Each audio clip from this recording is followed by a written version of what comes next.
तस्तों में आपके लिए चलते हैं यूसी भारती की बस्ती खरड़ फुल्तानी में, जहाँ मौजूद हैं तस्तों दोस्त मोहम्मद जान बुजदार, जिनके मुताबिक रोड और दीगर बुनियादी सहूलतों के शदीद फुकदान की वजह से मकीन इंतहाई परेशानी में मुब्तला हैं। उन्होंने कहा है कि वज़ीर आला पंजाब सरदार उस्मान बुजदार से मकीनों ने रोड की फराहमी का मुतालबा कर दिया। आइए आपको दिखाते हैं इस मौका पर मकीनों का क्या कहना था। बिस्मिल्लाहिर्रहमानिर्रहीम। मख्ताब 20 जुलाई 2021 हज रोश ममाल हजरत फुल्तानी बीमार भी तो पेशा माजुड़ तो जहलाब तो नी हमा थरथगात को दोषी डोंबड़ा क्या भी तो नीमा से डोंबड़ा जुड़ तो खड़ा फुल्तानिया ब्रोगोनी रोड चीने मोटरसाइकिल राय चीने एक मफ्ती मरीजा खरड़ तक ब्रो ना सहज रोशे मख्ताब मरीजा ब्रोगो जुड़ तो खोफगानी चखा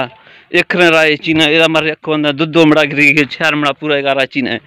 थके हंदे गठे मजे दरंगो मोटरसाइकिल राय चीने सड़दा एकरी एक में चिन रोडे दिखते नहीं डोंबड़ा से हर वक्त मरीजा जीरो खरड़ तक औलाद वीडियो दिन रात को थे पेशा जुड़ तो जालाब तो थर्थ का जीरगी मार लोग आ रही राय खने चीने सरदार से रिक्वेस्ट मैं राय कतरी जोड़नी थीमा को चीन लोट